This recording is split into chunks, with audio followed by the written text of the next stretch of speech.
got some money, if you got buddy,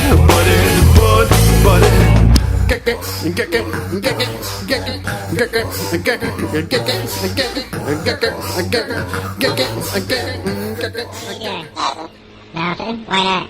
Trying to get on this Lifestyle Radio website. Sounds like a cool website. Yeah, it's alright. Oh, hey, I might have it. You might have it. You're listening to Lifestyle Radio. The opinions expressed during this show are those of the individual participants and do not necessarily reflect the opinions of their associated organizations or Lifestyle Radio.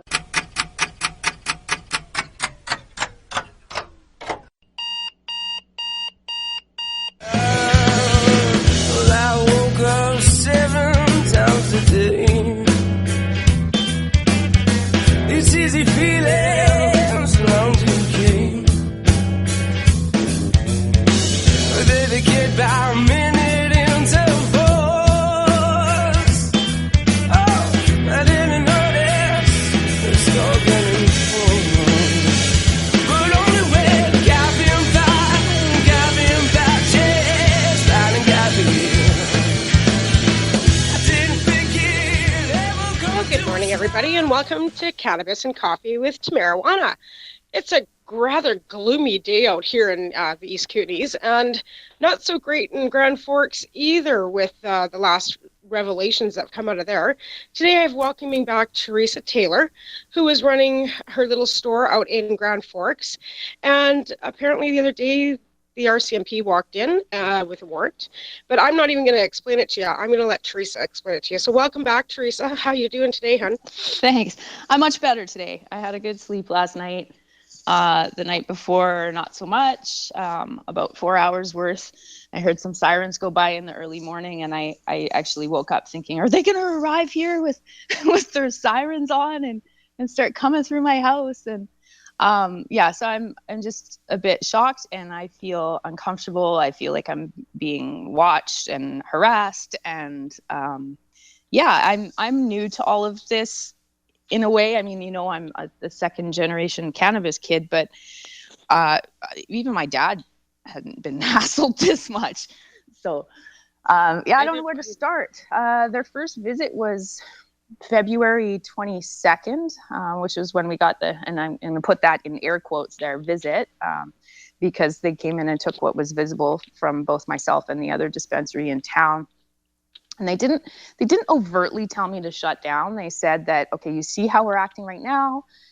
If you continue to do what you're doing, if we come back and you're still doing what you're doing, we won't do things in the same way. So that was sort of what was said to me. So I shifted gears, but I had rented the space that I was in. So I stayed in the space that I was in, and I let people know that, and I put it online. I talked to politicians. I must have talked to 4 or 5 city councillors, the MP, the NDP MLA hopeful. So I really used it as an opportunity to engage with the community and just let people know what was going on. We did have a petition running as well, and we're taking names on a petition with hopes that our community would ask for a stop to raids, even though they didn't call the first visit a raid, and that they would institute some municipal regulations. So we were, along with the other dispensary in town, we were heard at a City Hall meeting March 13th, and what they decided there was to put together a staff report in the next 30 days. And so that the deadline for that's coming up pretty soon. We're guessing they're going to just drag their heels on that in expectation of the federal announcement. And that, considering what's happening right now, they might just shy away completely from taking some initiative on a municipal level to protect us. But sort of that's where that was. So I went away for a week. It's spring break for my son over here too. And so I was off visiting my mom in Kelowna, and my colleague was at the shop last week. And then I got in Monday morning, and I was there for about an hour. I'd shifted, my hours are now, were 11 to 3, just a 4-hour period to hang out there and connect with people. And sometime around noon, we saw a police SUV in the parking lot across the street. And I'm in a coffee shop. I'm in a back room of a coffee shop. It's a beautiful little space. And they said, "Oh, look, they're out there. It looks like they're walking over to the pawn shop across the street," because last month sometime the pawn shop was broken into and the police didn't respond. They came in the morning. Poor woman was traumatized, but they were like, "Well, it's already happened, so we'll just show up tomorrow." But they had gone into the pawn shop yesterday or the day before, pardon me. And so it looked as though they were just checking in on her again. And then about 5 minutes later, I joked around too. And I was like, "Oh, they're back for me." But then they weren't. and about 5 minutes later, they come strolling in. So there's two guys in regular clothes. One was the investigator that was there last time that comes over from Nelson. So he drives past 6 or 7 operational dispensaries to come to me. Right. And they had brought another plainclothes investigator from Trail and 3 other officers, and they kept one guy at the door. So there was somebody that stood out in front the whole time. And they just started poking around right away. They said, you know why we're back? They showed me the warrant. They asked me if I had a lawyer to speak to, and on the fly, I threw down a name, and I said, "Yeah, I want to talk to somebody." But the very first thing he did was I was holding my phone because the last time they came, I took photos, and I was like, I'm going to, I was like, "Oh, well, they're back again. I should probably press record now." Right. And the first thing he did was, "I'm going to have to take your phone." And I was like, "Oh, really?" And it just hit me. I was like, "Oh my God, like this is my only way of communication with the outside world." I live in a newly built house that doesn't even have a landline. So I was just like, "Oh shit." And it's my kid's 10th birthday. I'm supposed to go to this birthday party later in the evening with, my family, and I want to take pictures, and I use my phone for that. So here I am stuck in, I know it's like a first world problem, but I'm going like, this is like everything for me. You're going to take my phone. So I handed it over. And then, of course, they gave me this. Well, I said, "Well, how long are you going to have it for? When can I get that back?" "Well, it could be months." And I'm just like, "Are you serious?" "Yep, could be quite some time." And they said, "Unless you give us your password. If you give us your password, then it will go a whole lot quicker. If you don't, we're going to have to send it away. It's going to take a long time." And I'm like, "Oh, yeah, okay. Well, I'm not giving you my password."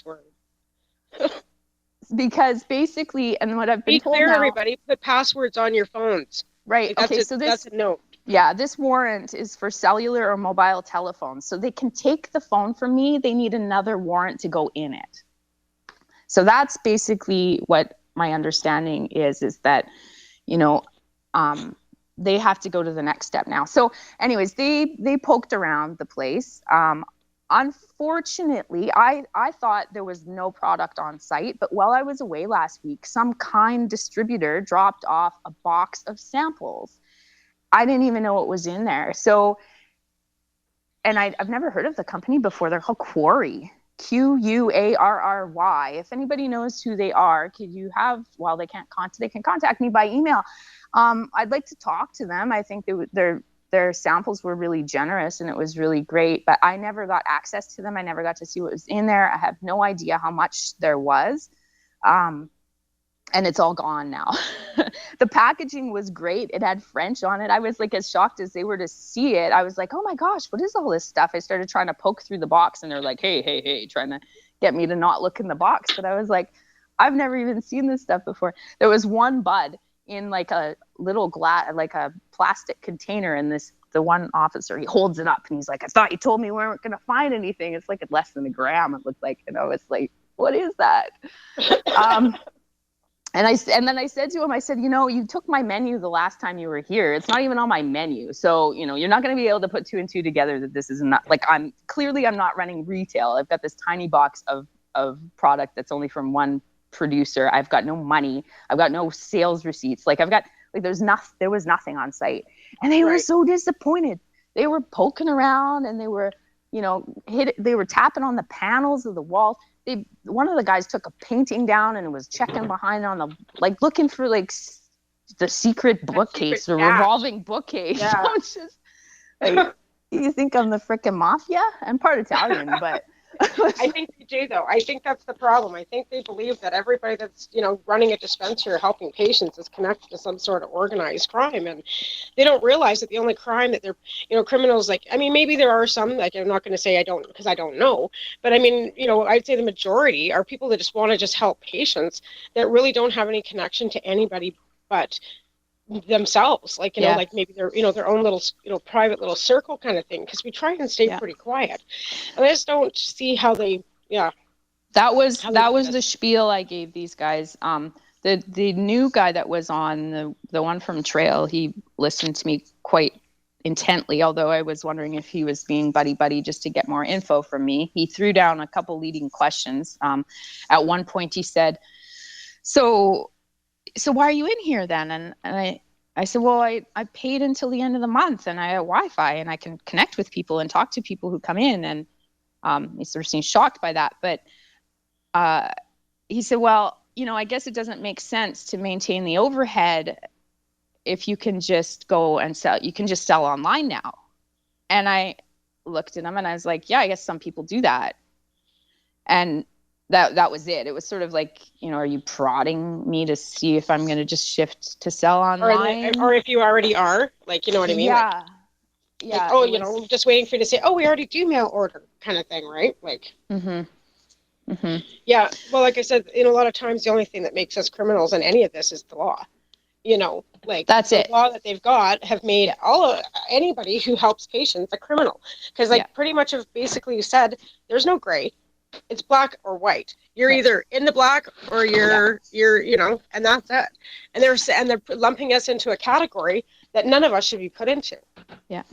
And that's the statement that I made in the newspaper when all of this began. So at their first time they showed up, that's what they referred to several times was my sort of declaration in the newspaper, because I was asked, why are you opening now? Why are dispensaries able to open, that whole thing? And I said, well, we're open in advance of the law.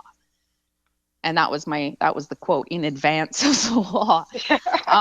And I think there's staff sergeant, I don't know, whatever you call him, the little head guy here.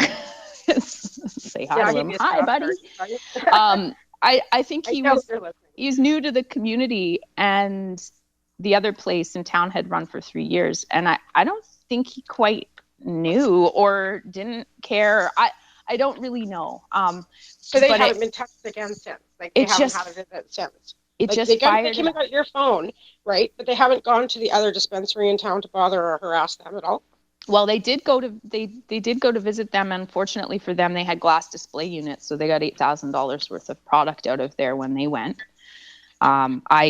I keep a low-key shop. Everything was kind of under the counter, and people would order off a menu, and then the product would come out. So they didn't get as much from me. So they hit them pretty hard, and they've just switched to mail order only. But they run another club out of our store. They don't offer other services, but out of Nelson. Right. And Nelson's a bit of a safe haven right now. So they're able. Well, I wouldn't say that. I mean, it is for the RCMP, but you were on that town hall. You heard what the mayor said about, calling the police about smell. And I was kind of appalled by that. I was like, really? Like, you're going to tell this old lady to phone the police if she smells cannabis? Like, that's kind of anti-productive. No, that's like some civilian level harassment. But that's because social use is the social use spaces or public use spaces are the next frontier, right? This dispensary thing is just the tip of it. Now they have to decide where we get to go, because that's what happened down in Washington State when I went and bought the very first legal weed I ever bought in my life. I had to buy in the US. And I was with a girlfriend of mine, and then we were so excited, and we have this paper bag, and we pull out of the parking lot, and we look at each other, and we're like, well, where do we go? Because we can't go to our hotel room, and we can't go to a park. Like, we're hiding in the bushes, like we were 16 years old again. Yeah, exactly. And that's how they make you feel. Like, you're a teenager and you're hiding and you're around a corner. And I mean, that stigma should be so gone for so many of us. But even with a license myself, I still don't smoke in public very often. Yeah. Like, you guys got my kid with me too. I do understand that town hall was really mind blowing for me. Like, that was amazing. I was like, holy shit, the tide has turned completely. Everybody, it was in favor. The only complaints were, I hate the smell. But of course, they've done some, there's some kind of survey, or they use some smellometer or something, and they determined that cannabis and the scent of cannabis is actually, it just pervades the air like a garbage dump. And for people who don't like the smell of cannabis to begin with, which is quite, there's people who are just hate it. It's not us, but there's people that do. I can kind of, I get it.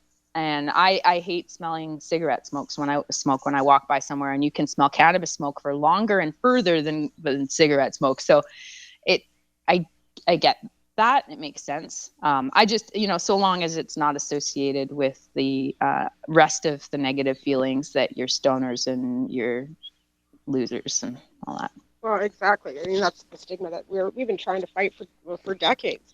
Like, not all of us are, lazy, undermotivated, and that's one point that I made, because I had the opportunity of taking your spot because of the whole fiasco with your phone. Yeah, You right. had an interview booked on CFAW out of Victoria, the day of all this going down, and I had to step in for you. Thank you for that, because I would have never had thank you.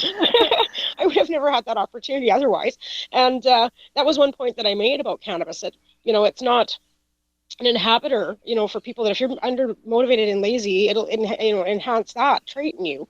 But if you're a motivated, creative person, it also enhances those traits in you. So you can't, and again, cannabis isn't for everybody, right? Like, not everybody can pick up a joint and act the same as the next person. Like, everybody has their different levels of what they can handle and what they can't with any substance. So I think putting everybody into one lump sum, saying, well, you're a stoner, that's not accurate. Yeah. Well, that's just, it's a bit of an aside, but it makes me think about, your choice of what you're using as well. And the task force recommendation to have higher taxes on higher THC levels, which means that anybody using concentrates, for example, or edibles, even with a highly concentrated THC level, those are going to be highly taxed. And those aren't, just because it's strong doesn't mean it's recreational. Like, we're not like alcohol drinkers where it's like, yeah, let's get as fucked up as possible. It's like, for some people that's the best delivery, and that's what works for them. So it's our tolerance levels. Like, that's how it kind of works at least for me. Like, it depends on the strain and my tolerance level, and how long I've been using one certain strain for a long time too. Yep, absolutely. Yeah. Well, I just don't understand, why the police keep coming at. Well, I do understand. I mean, I know that, okay, it's illegal still. We hear that argument all the time. Oh, you're pushing the envelope. Oh, it's illegal. Wait, okay, why can't you wait? But in hindsight, you got to break bad laws to change the laws, right? Mm-hmm. And if we want to see our crafting industry and the dispensaries and be able to have the mom and pop operations, we have to have people like you forefronting that. It's unfortunate, though. Well, I was a bit slow. I mean, I think it's important to note this because, I mean, I still would say that I'm an activist, but I do believe my decision to open a dispensary at this time was a business decision. And I'm saying that because I do live in a community where there's a pretty solid underground network, and I know that because those people have picked up since both the dispensaries shut down.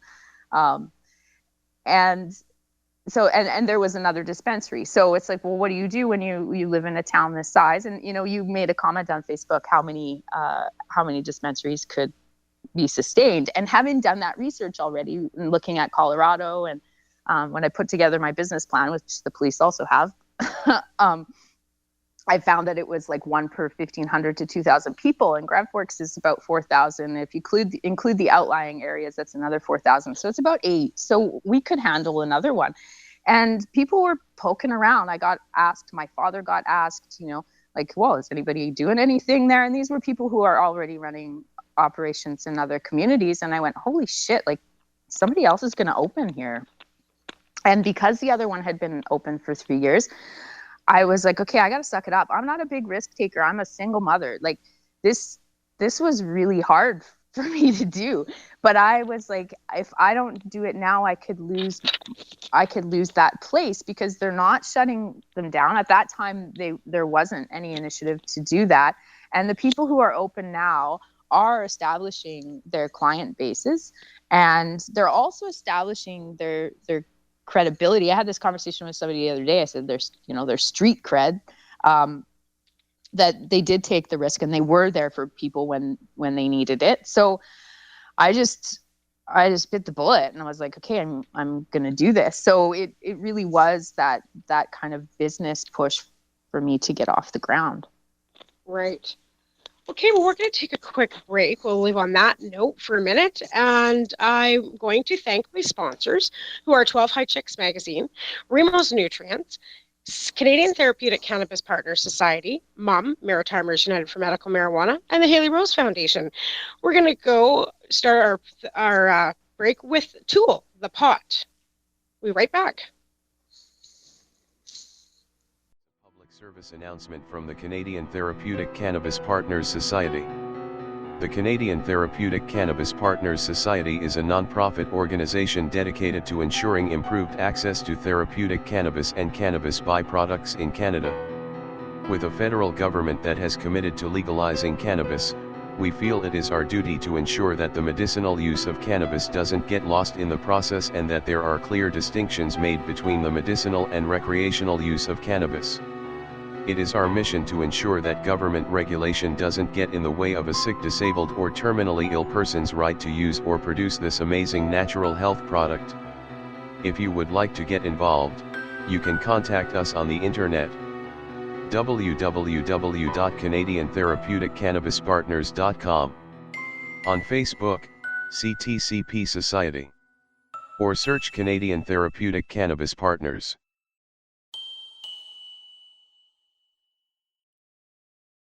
You're listening to Lifestyle Radio.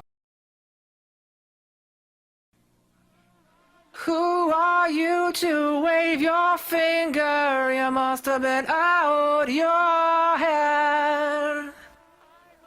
I hold deep in muddy waters. You practically raised the dead.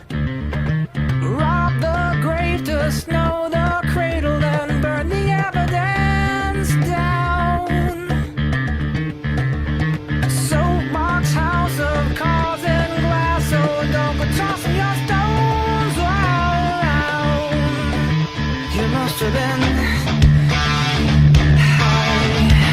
You must have been high.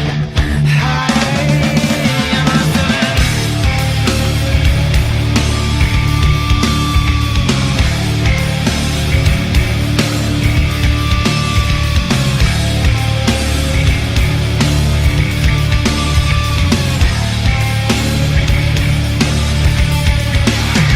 Foot and mouth and head of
Amber. I love Tool. We're having some issues connecting with her right now, so we're just going to keep talking with Teresa.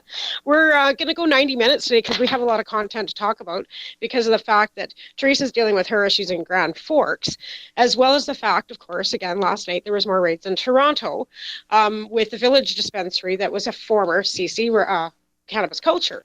So it doesn't seem to be stopping, hey? No, it's not. But I think the concerning piece is how it seems to be targeted but random. I don't know how to say that exactly, but because it's not happening in a very consistent way, you kind of don't know who is next or what's going to happen next. And I'm not sure we're going to feel any relief when we hear these new regulations that they want to float. In fact, it's more concerning. To me, it means that, look, it's on the way. All you people just need to calm down and stop doing what you're doing, and we're going to have 2 years of this harassment. Yeah. Or more. Well, that's what I said, too. Like, so we're going to get legislation introduced this year.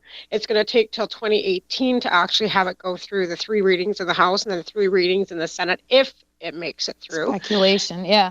Right. Mm-hmm. And then we have to wait for what the actual regulations are going to come out. So we have another year of waiting for, looking over our shoulders, busts, people getting arrested for possession, more crime, and here's my thoughts on that too is, okay, so say you're getting, busted for possession of whatever this year. It takes, because the courts are so clogged, it takes, sometimes a year or 2 to get to trial or to your, actual in front of the judge.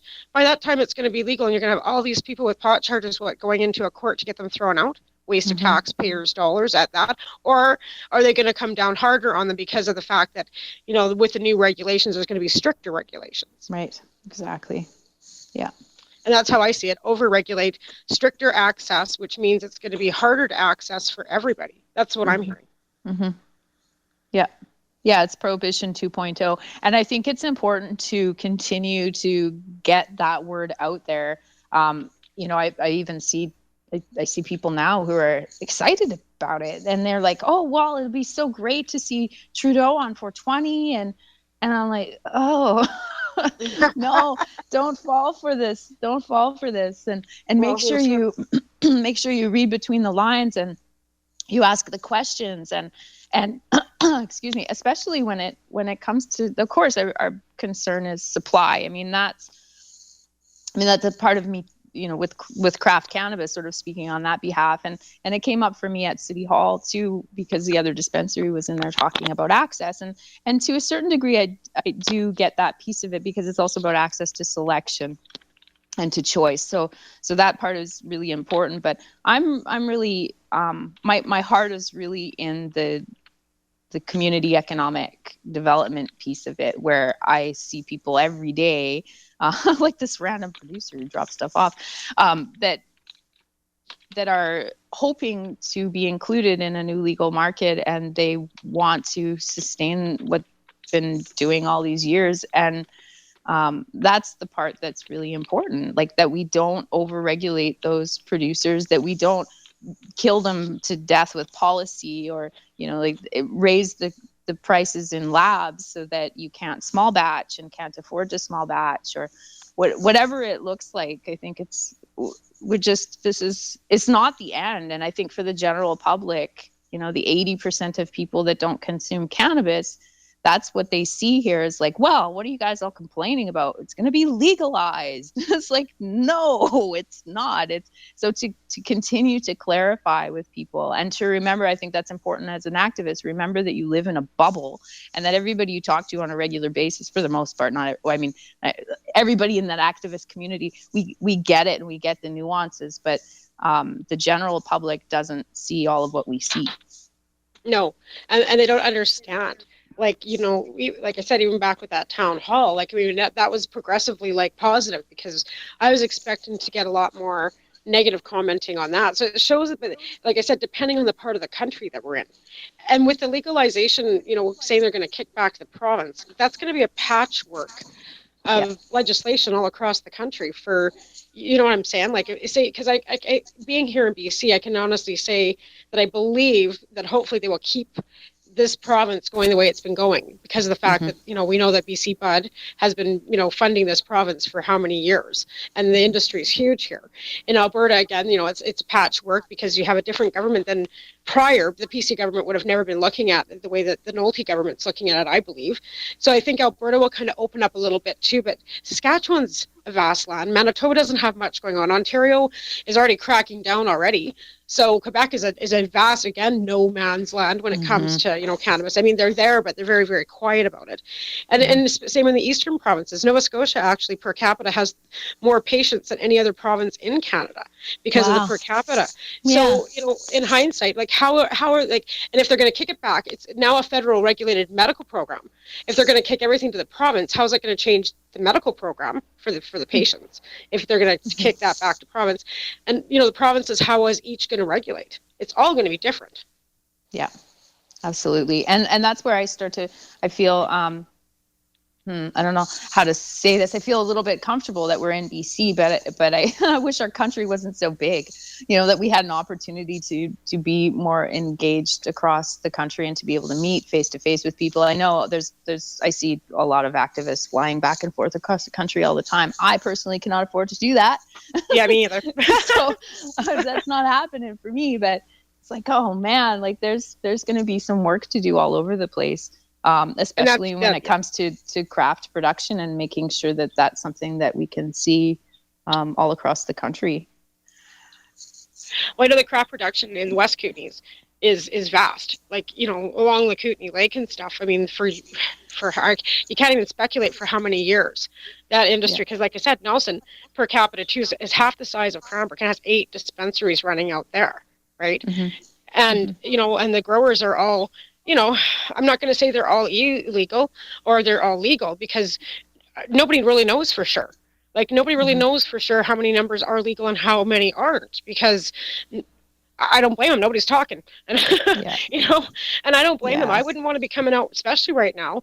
And you know, I have a hard time with that one, and I think I was pretty angry about that a couple days ago. Again, probably because of that box of stuff that showed up, but I was like, I could get in trouble for this box, and their face is nowhere near that product. I don't even know who these people are. And the fact that dispensary operators operate on the front line as the face for all of these products and producers and cultivators, that's the part where I start to get a little fired up sometimes. And I understand the risks, and I understand that, you know, I could lose my home, I could lose everything. And but our voice could be so much louder if the tens of thousands of people who produce would stand up and be counted. And that's where, going back to craft cannabis again, that's where I feel like we just really, you know, our voice is not loud enough, because I look at what happens with craft beer and their comfort zone of being legal, and they have these magazines full of, you know, breweries across BC, and you can pop in and try their featured beer, and this whole thing. It's like it's so far from what we have. And I guess my concern is that if they don't become vocal quickly, they're going to get lost, because the LPs will increase their production. We've got 40 now. I can never keep track. I don't know why this number always 40. Wiggles back and forth. They're not 40. Yeah. And then however many hundred are sort of waiting in the wings that could just flip their switches right away too. And I mean, we know it's not enough, and that's going to be awkward for a little bit there. But if I just I don't know where I'm going with it. It's just so much unknown. And I guess my bottom line is I just really wish that the cultivators and the producers would stand up and be counted. Like, it's time. Like, can you please, like, for all of us, just do that? Right. Well, I know when I was looking prior, I think it was about a month and a half ago, there was like 1,500 applications for licensed producers in the queue. And that was applications for. And I think somewhere I read that at the end of this whole farce of, the next year, by the time they come out of the gate, they plan on having 200 licensed and producing. And I don't know how they plan on doing that within a year, because we both know how long it takes to produce a decent crop, right? So I don't know how they plan on getting 200, they've already got 40. I don't know how they plan on getting another 160 licensed and out the gate in a year, when they can't even get our paperwork done within 4 months. You know what I'm saying? Like, I mean, how many patients are sitting now waiting for their paperwork, and they can't, and they plan on, so what's that doing? They're putting all the licensed producers ahead of the patients to get those things out of the gate for their monopoly. Right. And then the patients are left swinging, waiting for their paperwork to come at risk, because even though you got that doctor's signature, really, until you have that paperwork from Health Canada, you shouldn't be putting a plant in the ground. Yeah, absolutely. Yeah. Well, and there's a lot of talk of this, this hope that these MMAR are going to be grandfathered.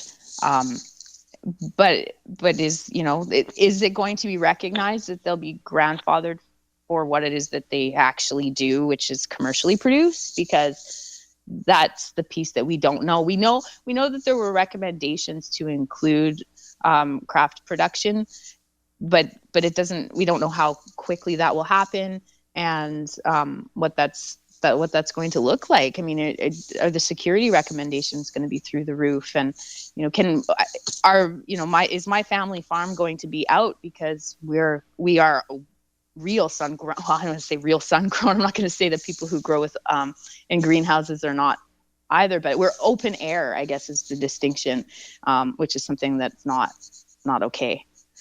Yeah, and that's a question too, because again, with crafting, some are licensed and some aren't, right? So when it comes to the regulation of it all, like I know listening to a prior Pace radio show last week out of Oregon, they can produce 24 plants and have to pay $4,000 a year as a commercial, but in hindsight, 24 plants really isn't a commercial grow. It's not that bad. I would say we've got 38 here, and I could see we could do more, but when it comes to living in a rural area and having farm status, I think, I can't remember how much it is now that you have to make to maintain your farm status, but it's not that much a year. So, I mean, from an agricultural perspective, to be able to put in a small crop that you maybe sell on a local level, or, value produce, and you make topicals, or you do something with it, and be able to have a bit of a tax break on your property as a farmer, that'd be nice. Well, yeah, and then you can run farm plates and get tax breaks on your fuel and stuff too. Because I know in Alberta, I think you only have to make $30,000 a year working off your farm. I think it might even be less than that. It might even only be 15,000. And then you can run farm plates and have fuel tanks, and and then you're actually classified as a farm, right? When you're only making and I'm not sure what it is in BC either, but that's something that really could be brought into, because in reality, it's a crop. It should be brought into the agriculture portion of and be regulated as a crop, as through agriculture, not through law enforcement. Absolutely. Yeah. It's just the criminalization of it is what's going to slow everything down and completely burden the system. And they're not removing the criminalization. They're actually just sort of proposing this stricter control, like this 4-plant thing. I mean, that's just a freaking nightmare. The 100-centimeter plants, and I don't know how they're going to manage to control that.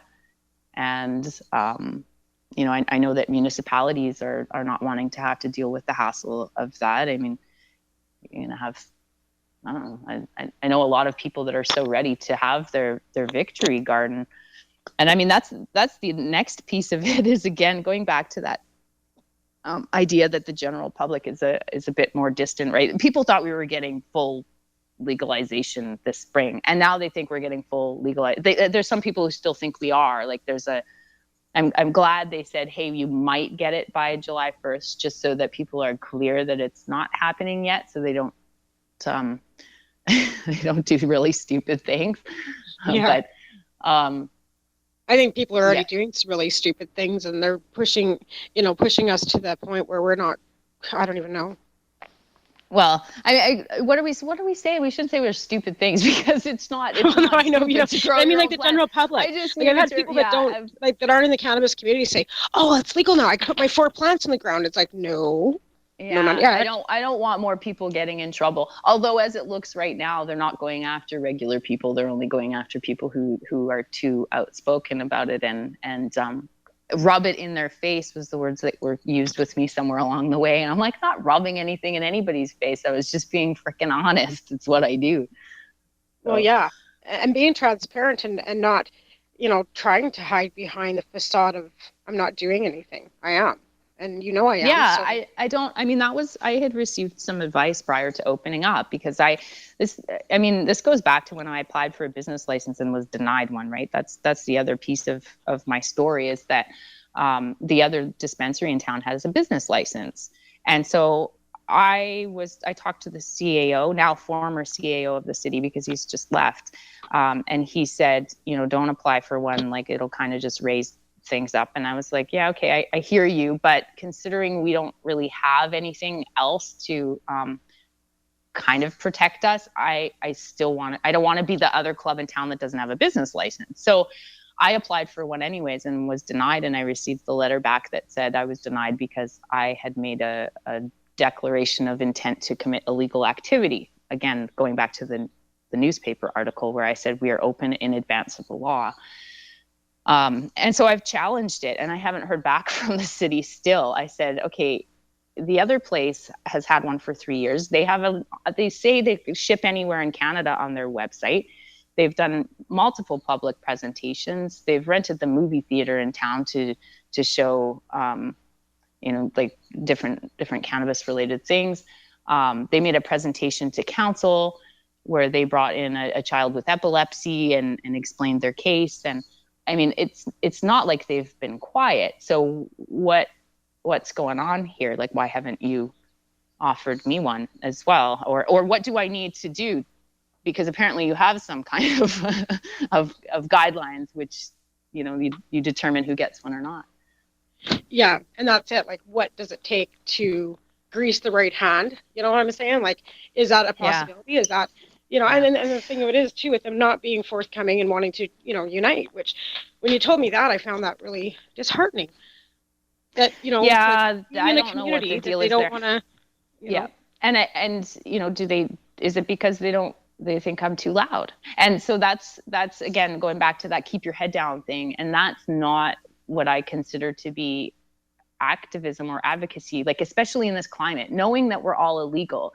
If you start up business and you keep your head down and your goal is simply to stay under the radar and supply people, like, what are you, I feel like it's a disservice. And I think I said to you earlier, it's like, well, isn't that, then you're just a criminal. If you're outspoken about it, then you're raising the fact that it's still a criminal activity and you're drawing light to that. And you're in effect that hopes to inspire change through awareness, letting people know that. Like I had clients all the time who came in, they thought that it was okay for them. I had to tell everyone, listen, this is not going to get you off the hook. If you get caught with this substance, this is what could happen. Like, this is still against the law. The only legal access that you have is through these 40 corporations, most of which are in Ontario. The stuff will come directly to your door. You won't be helping people on a local level. You won't have access to some of the CBD products that I have for sale.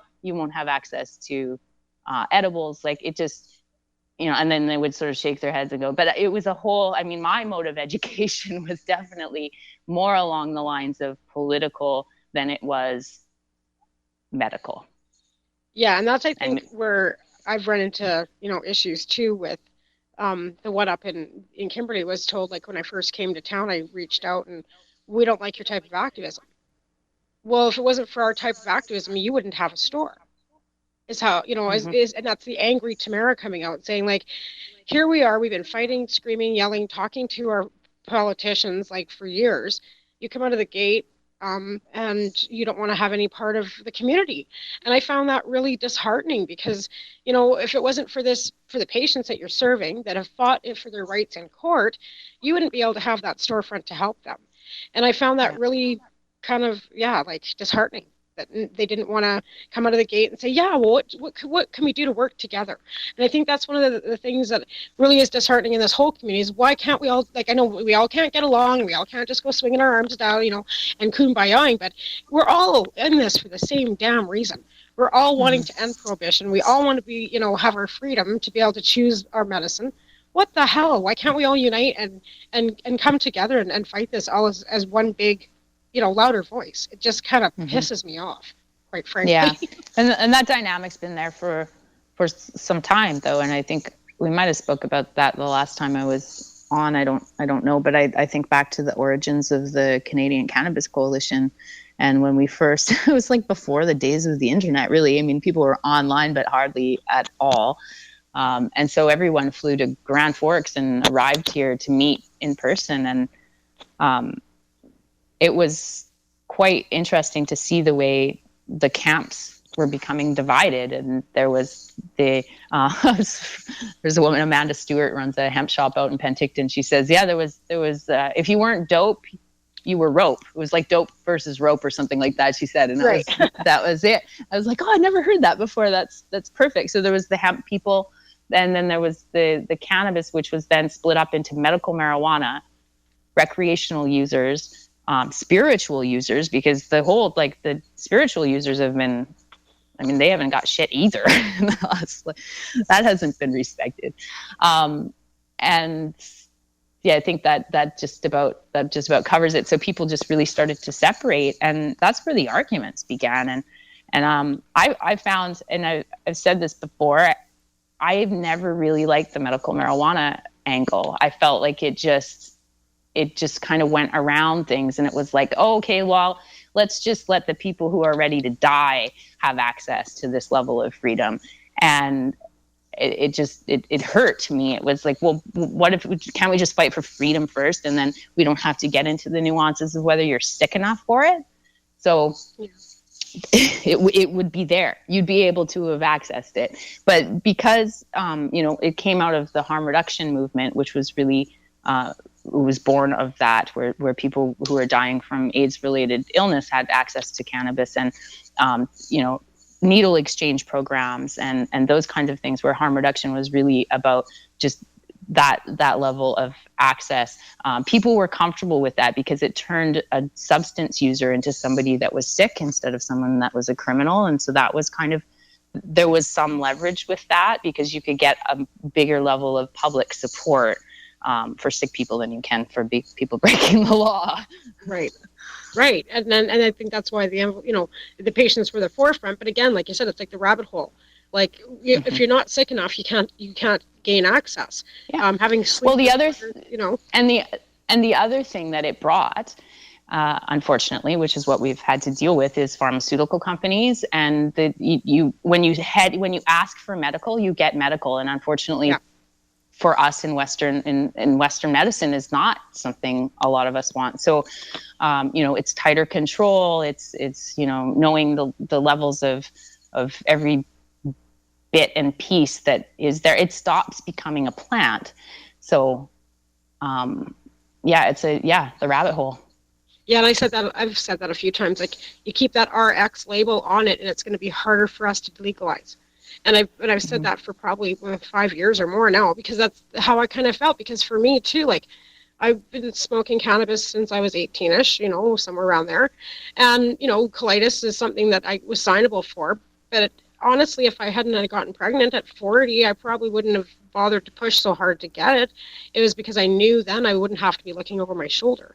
And we shouldn't have to do that. We shouldn't have to go to those lengths to be able to use something that we know helps us. We don't want to be going to a doctor every 6 months. I hate doctors. I don't want to have to go back and take their stupid pills. They don't do anything for me anyway. So it just kind of puts you in that, like I said, that rock and a hard spot. Do we go ahead and get these papers and go through the hoops and jump and jump and jump and then be able to do it, or just stay quiet and stay in the closet? But I couldn't stay in the closet anymore. Like, I was done staying in the closet. So, you do, I guess, what you have to do to be able to do it. I probably would have taken the same route had I not. I live on a property where my father has a medical exemption. So there's a bit of security on the land. But if there wasn't, then I would probably have gone the same route as you. But really, I've been stubborn about it because I feel that way. It's like, get the fuck out of my garden. I can grow what I want. I can do what I want to my own body. And I don't like that level of control. So yeah.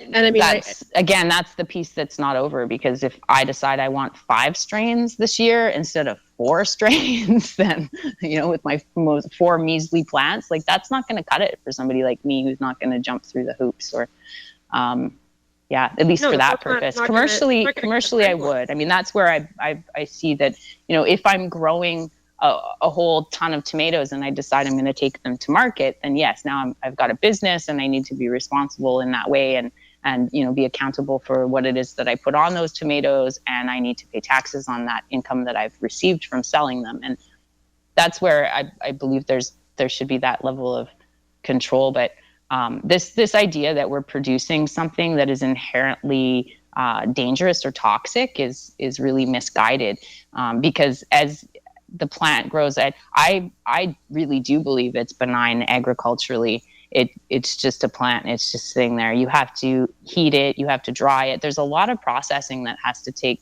place to turn that into something that is usable in a therapeutic way. So until that point, it's just a big bush.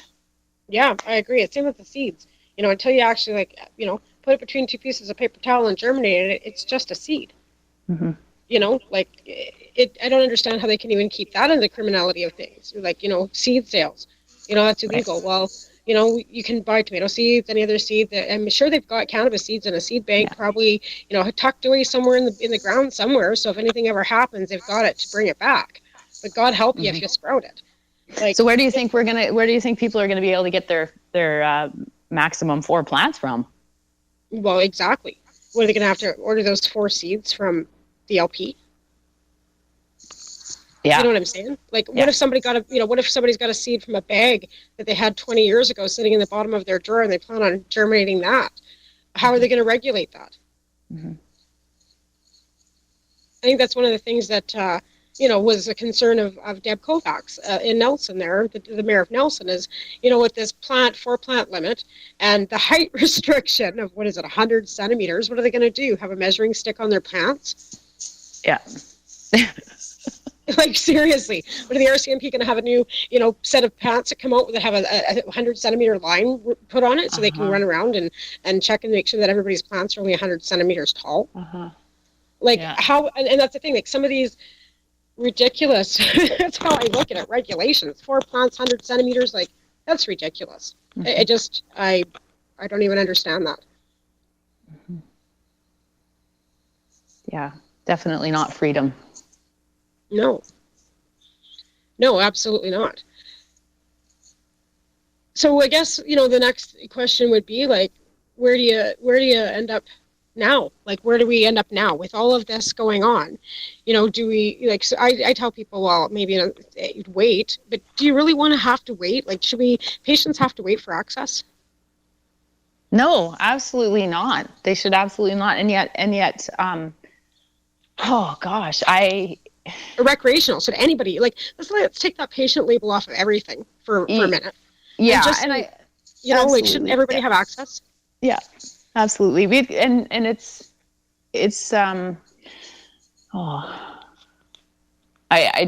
think, again, going back to that, the medical versus recreational thing, there's more of an urgency that I receive and from people who are using therapeutically. And again, that line is super, super vague. People who use recreationally are sometimes just, they're really anxious, or they have depression, or, there's other reasons that they're consuming. And when somebody goes to a liquor store to buy a bottle of wine, you don't ask them at the counter whether it's for a party or because they lost their job. They just buy the bottle of wine. But people consume alcohol for therapeutic reasons as well. I mean, that's part of during Prohibition, people had medical alcohol use, right? So yeah, it's but it's that urgency, and it's, I mean, that's hard for me. There was a woman who posted last night on Facebook, does anybody have anything that could help me sleep? And I was like, God, I'd love to answer your question, but, and this is somebody that lives in town. I couldn't just get in my car and help this woman out and give her an option. Because, especially right now, I would be jeopardizing my freedom. I got a 10-year-old kid. It goes back to that. Like, I'm not at a place where I can keep pushing it right now. And I wish that I could. I wish that I could help in a way and be more outspoken than I am, and put myself more on the line. But my kid came to me the morning after this happened, or the couple days after, because he read the news article at school. I had kind of kept it from him for a couple days because I didn't want him to be afraid. But he saw it at the newspaper. He said, I saw the cops came to your shop, Mom. And I'm like, yeah. And he said, I don't want my mom in the slammer. You need to give up on your dream. And I was just like, okay, how do I handle this? But I don't want to, I don't want to be the mom in the slammer. I don't know if they want to make an example of me or not. And I guess that's the other piece of it, because it seems to be kind of discriminate in terms of who they're going after and who they're not. Does it not matter to them that I was a small fry in terms of my business practice? Is what matters that I might be a good story? Like, do they think that way? So here's well, you're also the mom out there pushing the envelopes. That's a story in itself, right? Yeah, really? absolutely. Yeah. I'm quite, that part is really, I feel really comfortable about that. Like I said the last time too, that the last time we spoke, the ministry came to my property after somebody kindly called them on me around harvest time. So I have a letter from the Ministry of Children and Families that says that our crop, that all measures have been taken for the safety of my child, and I've educated my kid, and so it's like on with province letterhead and everything. Yeah. So that's pretty cool. I'm like, I care about my kid, and that's the shitty part about this prohibition rhetoric, that all of this over-regulation is to protect the fucking children. I'm like, well, get the cops out of the schools then and start delivering real education about substances. Teach them about the drug war, because the reality is that's part of why we're so screwed up. And the fact that we don't have access to substances and that we restrict by age limit as opposed to social control, that's part of the issue. Like the kids don't grow up with positive role models in their lives of people that can use substances in a way that's responsible. And that's the biggest issue. It's cool to get completely shit-faced drunk. It's part of your rite of passage of turning into a teen. That's fucked up. You're going to need more than a slideshow presentation on the faces of meth that's to be able to change that. Yeah, and absolutely. So restricting access isn't going to shift the culture. The culture will be shifted by people having access to substances and open dialogue about it. Right. We're going to hold on that note and go to a quick break. And we'll come back and talk about that, because it's a good topic to keep on with, the faces of meth, because that's how they try and teach our kids in the DARE program about drugs and stuff. So we're going to have a quick break. I'd like to thank my sponsors, who are 12 High Chicks Magazine, Remo's Nutrients, Canadian Therapeutic Cannabis Partners Society, Mom Maritimers United for Medical Marijuana, and the Haley Rose Foundation. We're going to listen to The Tree of Life by the Human Revolution, and we're going to try and get Amber Macintyre on the line. We'll talk to you in a minute.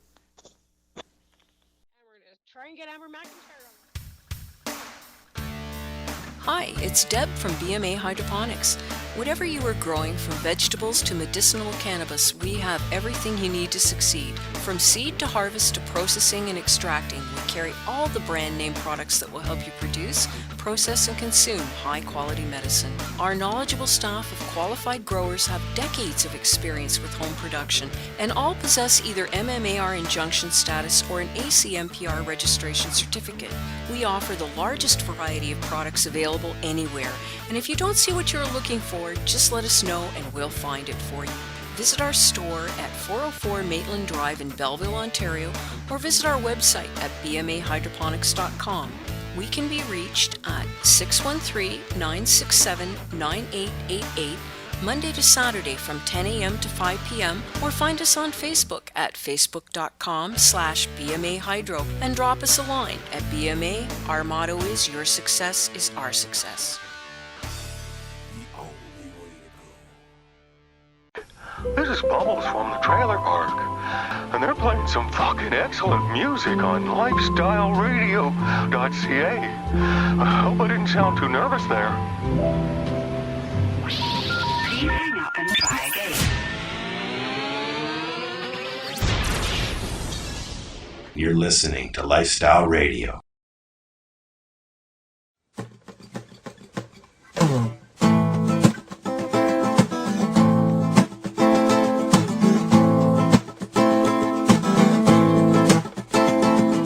Tell you all a little bit about a plant I know that can save the world. It grows long and tall and has flowers that can make your mind swirl. It's a funky plant with a fiber that is resistant to rain and mold. It's the strongest plant fiber known to man, the best rope you'll ever hold. Well, the pioneers covered up the wagon trains with the canvas made of hemp. And Washington and Jefferson grew it on their farms and said to make the most of it. First stars and stripes were sewn on hemp, first Constitution too. It's around the world for food, fiber, oil, medicine, and fuel. But if we press its seeds, we won't have no need for any other oil. We can make paints and inks, we'll run our car, we'll go back next season, it'll fix the soil. The most nutritious seed we can put in our mouth with omega-6 and 3. We can feed the world with the tree of life and live sustainably. But if we cut down all the trees, we won't have nowhere to breathe. Grow fields of hemp instead. We can make our paper, build a house from it. It's the goddess plant going wild and free, living the way that we ought to be. Gonna leave my children a better world than my ancestors left me. Whoa, whoa.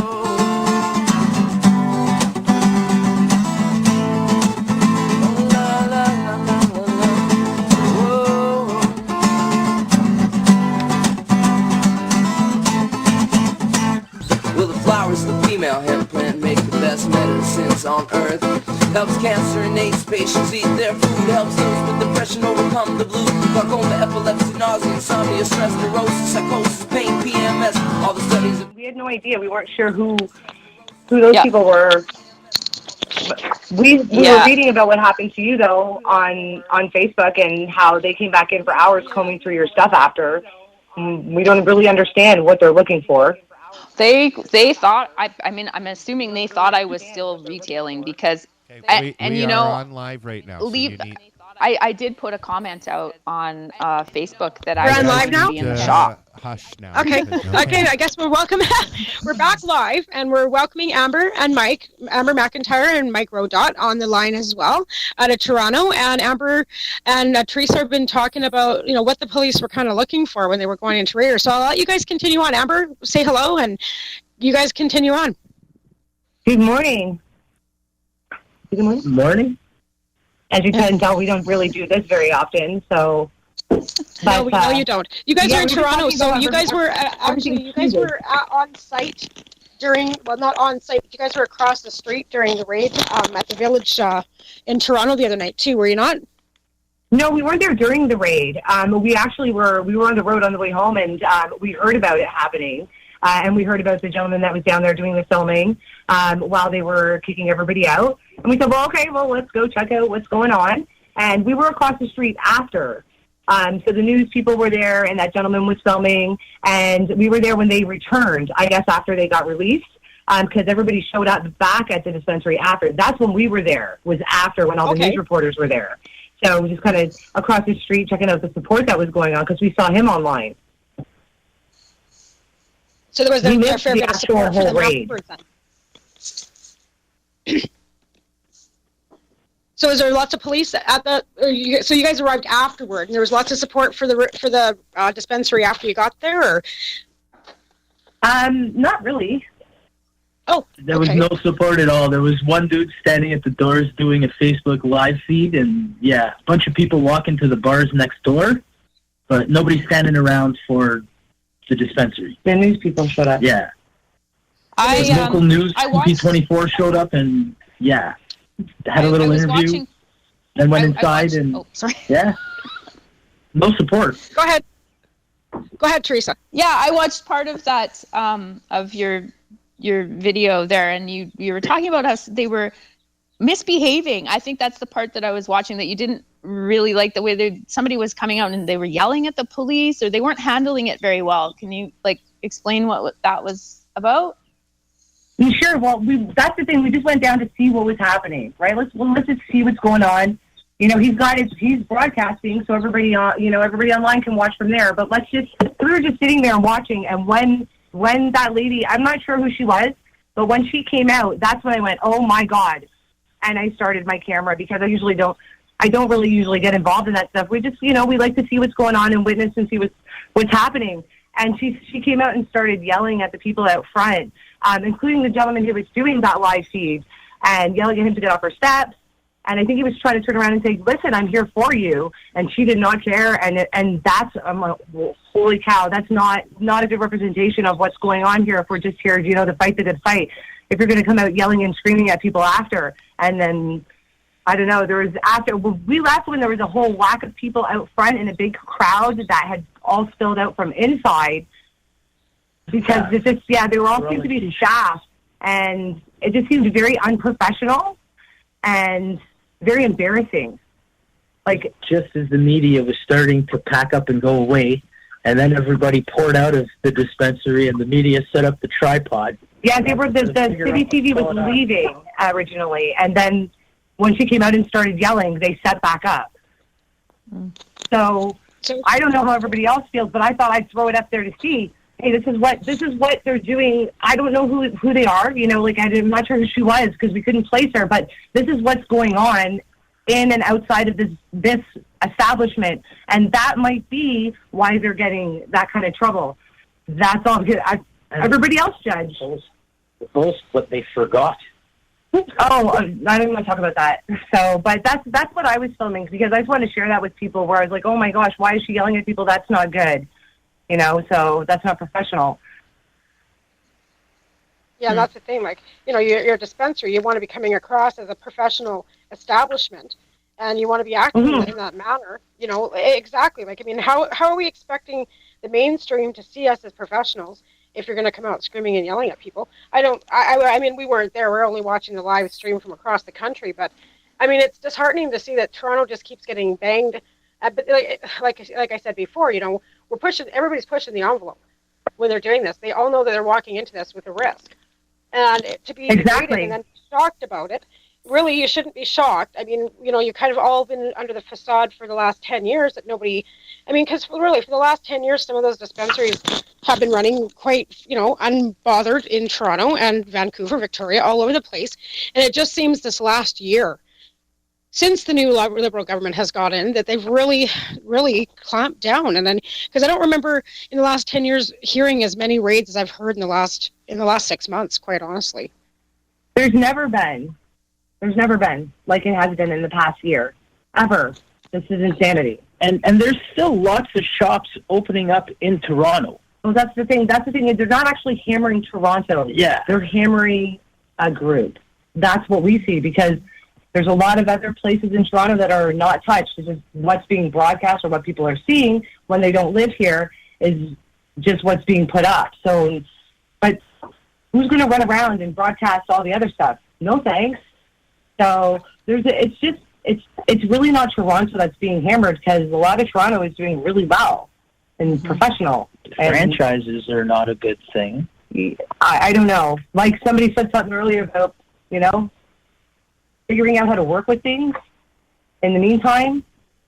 So some people have figured out how to work with things in the meantime, and they're open, right? Not on hiding behind medical. They're open as 19 and up, no problem. So the only problem we were going to the other day, what was we find? Are they targeting the activism? Like Mark and Jody have been loud, right? They've been out in the media talking about their stores. Teresa too hasn't been loud though, but Teresa's an activist and a well-known one too. Like, are they targeting activists, do you think, or do you think it's just the franchise itself? I think it might be a combination of both. What's your take, Teresa? How do you feel? Yeah, I don't know how to take it. That's the problem here. Is I find that it is quite discriminate, and I look at what's happening over in Penticton, which is about an hour and a half west of me, and they've all received cease and desist letters from the RCMP, but have continued to operate. But they received letters, like they didn't show up there like they did at my shop and take everything that they could see. I mean, the strategy is different everywhere, and it has a different level of impact. Like I found, like a letter is really nice and polite. Like I could have dealt with that if they had done that too. So it doesn't make much sense to me. But the officers that attended the first time when they came into my shop did state that it had something to do with what was in the newspaper, and I had stated in the newspaper that we were operating in advance of the law. So I kind of question whether it's about ego, and that if there's people who are reminding them that they're not doing their job, if their job is as black and white as the law is the law, that specifically those are the people that they want to quiet. I don't get it. I don't get it. And I don't want to see everyone shut down, but at the same time, it's just like, well, if it is, then just do a big sweep. Just try. You just freaking try to shut down everyone across this country at once. Well, that's my stance too, because it's kind of like the old saying, like, you shut down one, there's 6 more waiting to get out of the gate, right? And even after they're shut down, they're open the next day. So I don't know how a national sweep's going to solve this. It's not. It's just going to make people angrier. And, the mainstream are going to look at it like a waste of tax dollars, clogging the courts. So that's where I'm at with it. Like, I mean, I know that, some of them are maybe not following the model that we all like them to see, but in reality, they're still out there running a business. They've still put themselves out there. They're still pushing the envelope. They've invested time and money and employees, and it's just something, like I said, that if it was a restaurant or a hair salon or anything else, how different is that as a business to regulate? So most restaurants have liquor licenses, right? What's that, Mike? Most restaurants have liquor licenses. They gotta pay to sell liquor. Yeah. Okay. Absolutely. So why shouldn't it just dispensaries aren't paying anybody right now, are they? The government ain't getting their pay. Right, but then again, like bong stores, for example, have to get special licensing because they're now selling papers, right? Papers are under the Alcohol and Tobacco Act as well. So you have a bong store that now has to apply for a tobacco licensing because they have rolling papers. So what would be different? Like a dispensary should be able to have the same regulatory system.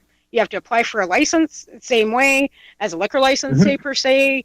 And go to and that's where they've dropped the ball, I think, with this whole legalize. Of course, we have to wait for the laws, right?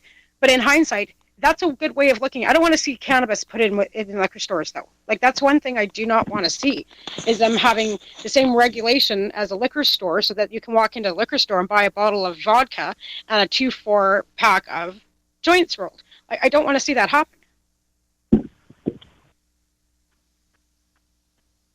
Of course, these guys are in Ontario, right? I mean, it's different out here in BC too, because our liquor laws they've just relaxed. So I don't know. You can have a beer when you're getting your hair cut now. Yeah, that I agree with. That's the gray area. That's the area right there. Every province has different liquor laws, and now in Ontario, we're really, really, really strict, as you may have noticed. You can't cross-contaminate events. You cannot mess. Our liquor control board is their worst. They cause more problems than the police half the time. They are really hardcore here. But you go over to Alberta, and you can get liquor later than anything else on the face of the planet. Yeah, they won't give me gas. They won't give me 4 o'clock in the morning, and they deliver. But you can get liquor until 5 o'clock in the morning. So when you're looking at it in liquor stores, I kind of agree. Like in my province, I wouldn't mind if there was. As long as it's everywhere else as well, the person who has no idea and just wants to have a joint on the Friday night at their party, they're getting their beer and they're getting their booze and oh wow, there's a 20 bag right there, I'm going to throw that into and throw it in and off they go on their way. I don't really have a problem with that in Ontario. But in other provinces, that might be a little bit more of a problem considering there's liquor everywhere and the control boards are completely different. So In regards to not our in the laws liquor are store, different provincially, like for liquor, and our taxing is different for liquor. And that's another thing, with legalization coming into the province with the liquor. Okay, we already know that cross-border liquor sales have been a big issue in Canada. How is that going to be with patchwork legislation across the country with marijuana? Do you think people will go out of province to get cheaper cannabis? Really? No, I'm not stating that the cost-wise. But say, because, BC's, the province it's known for BC Bud, right? If BC can't export to Ontario for the stores or whatever that's going on out there, because, it's kind of like the kokanee. You couldn't get kokanee beer in Alberta for many years, and then all of a sudden you could get kokanee beer, right? So, like I said, when it's BC Bud, you don't think people from Alberta are going to cross border to come into BC to get better pot? They do all the time now already. So, you know what I mean? That's never going to change. Isn't that what those two highways are about? Yeah. Yeah, I don't see that changing. So, I see a lot of things not changing with the change. Go ahead. Oh, no, I'm just saying, I just see a lot of things staying the same like that. I see a lot of cross-border going. I see a lot of things that we've grown up with staying the same while the change is happening and after, and then it being a slow progression over the decades of I have no idea what's going to be in the future. So as long as everybody keeps fighting in some way or another. Cannabis everywhere. Mm-hmm. That's our biggest thing. We would like it everywhere. Corner store, Absolutely. liquor store in Ontario. Just access. Safe access. Protect each other. Yeah. That's it. Exactly. Yeah. And everybody should have that ability. And again, be able to grow your own. And that's one thing that, with the new legislation that's for plant limitation, will be able, everybody will be able to have, I guess, 4 plants per household. Now, whether that's going to actually be able to sustain anybody is another question, because if you're a grower, that 4 plants can be very productive, or they cannot be very productive. So, in hindsight, then once your 4 plants have grown, you got to wait for the next 4 to grow. Where are you going to get access then? And that's where I think a lot of the questionings are going to be too. Like, are they going to have storefronts? Are we going to be able to have our storefronts? Are we going to be having to have mail order? Like, there's so many questions. So like I said, and that's going to bring us up to the fact of, is it ever going to really happen? Yes. Is it ever going to really happen? That's a good question. That's the big if, right? Because they always push it back and push it back and push it back. And so if we're really waiting for it to really happen, I don't know. We might be waiting a long time. I've been waiting over 25 years myself personally. I had my back injury when I was very young. I don't know. If our government says they're going to do it, I firmly believe they're going to do it. When have they ever lied to us? And that's a good point, Mike. When have they ever lied to us, right? Go ahead, Teresa.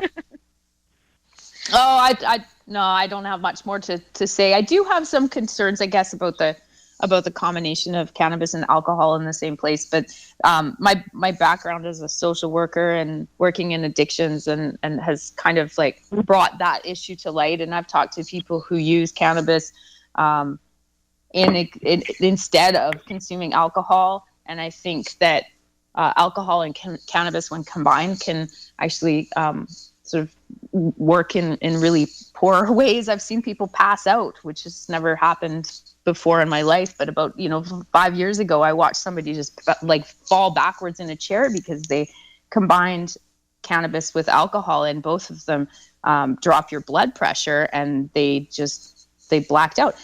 So I think that I don't know. I get the idea of having open access, but I guess we don't want to send the wrong message that these substances are equally comparable or that there's a similar culture around them. There's a lady that made a comment on the radio from when I was on Victoria Radio that alcohol was less harmful than cannabis. And why are we pushing for cannabis legalization when they already have access to alcohol? And my comment was, alcohol kills people. Cannabis doesn't. And I think the mainstream is so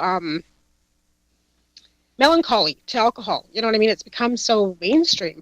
Like you said, it's a party. It's a passageway through life. If you don't get drunk when you're a certain age, then you haven't lived, kind of thing. And I really don't, like I said, for me, I mean, yeah, recreational people do it, have a few drinks, smoke a doobie. That's all good and fine too. I totally agree with that. Like, there's no harm.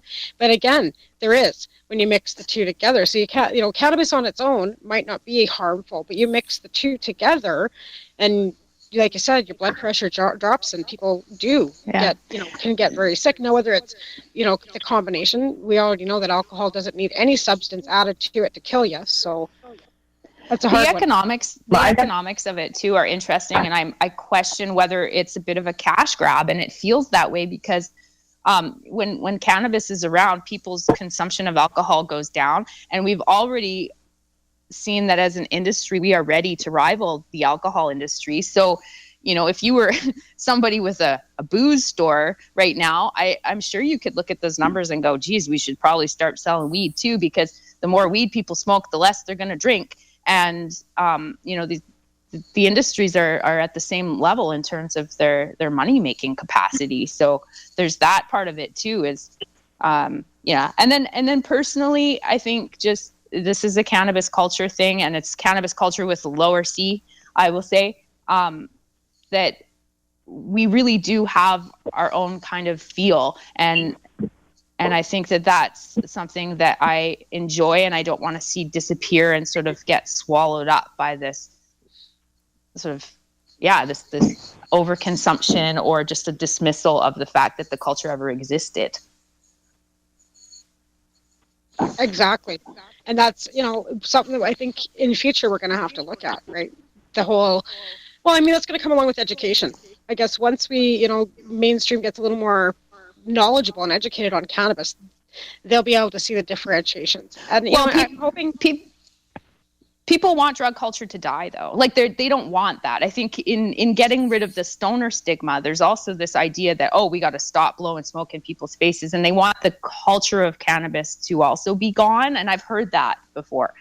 And I think that's a dangerous thing because, again, back to looking at drug using populations, they help to, when people network with other substance users, it helps to regulate proper usage. And you pass on tips like, better smoking, or you look at somebody's weed and go, yeah, that's not flushed right. It's important to have a culture around a substance so that you can develop what is safer usage. It's just part of it's a harm reduction principle. Right.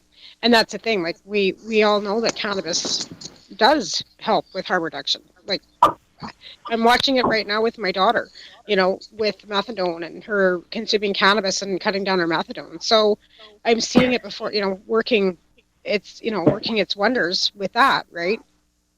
Yeah, I definitely 100% believe in substitution therapy with cannabis.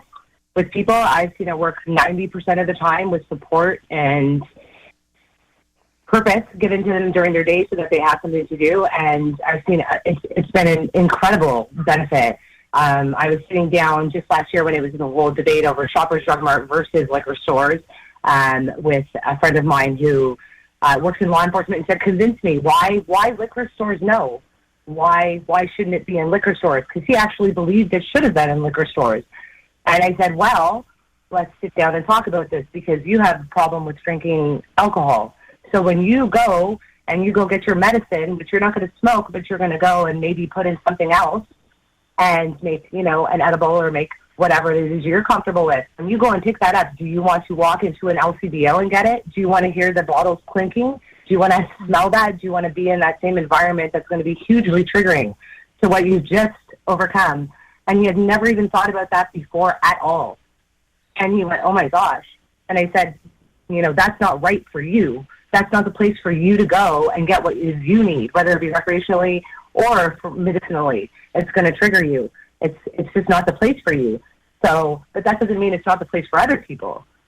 So there's that mixing going all the time. I watched it many times when we were just sitting downtown at that place we were discussing earlier on Church Street, and they go in one door and they loved it. In one door, out the other, and right into the bar next door. I mean, the mixture of cannabis and alcohol on a Friday night has been going on as long as I've been alive, as long as I've grown up and watched everybody around me. And it's a personal, you got to know what is good for you and what's not in regards to the mixtures. And if you're using it as substitution therapy or coming off some other type of narcotic, I believe, yes, the support and help in regards to that is going to be imperative.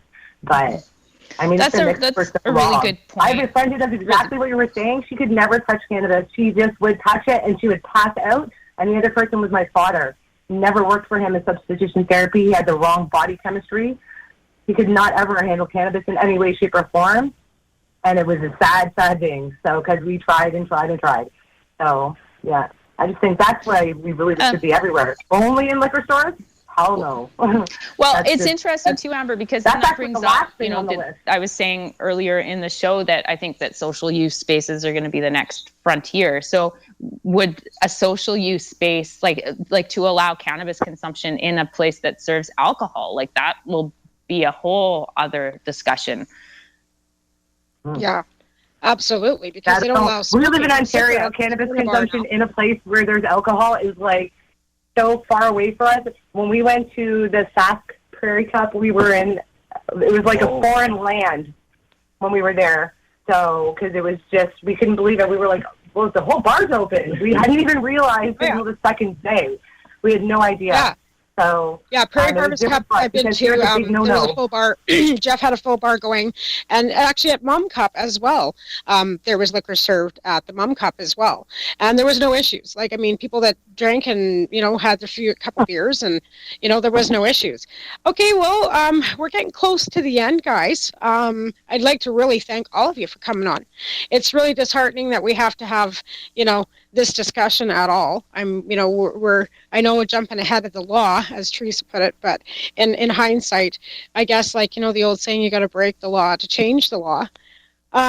Again, I'd like to thank my sponsors, who are 12 High Chicks Magazine, Remos Nutrients, Canadian Therapeutic Cannabis Partners Society, MUM, Maritimers United for Medical Marijuana, and the Haley Rose Foundation, and my producer, Al Rapp, who does a great job at everything that he does on Lifestyle Radio. And we're not just on shows. We have live music running 24 hours a day on www.lifestyleradio.net. And I'd like to thank Teresa again, and Amber and Mike. And we'll talk to you next week. You guys have a great week. Have a great day. Later. Bye. Have a great day. Tune into the Pace Radio Show and catch Kim Cooper, Debbie Stoll-Skiffen, or Allison Murden, along with myself, Al Grant, as we talk to Canadian and international cannabis advocates who are working hard to help patients and to end cannabis prohibition. Catch us live every Wednesday at 8 p.m. Eastern Standard Time here at lifestyleradio.ca. You're listening to Lifestyle Radio. So what are you doing? Nothing? Why not? Trying to get on this Lifestyle Radio website. Sounds like a cool website. Yeah, it's alright. Oh, wait, I might have it. You might have it. You're listening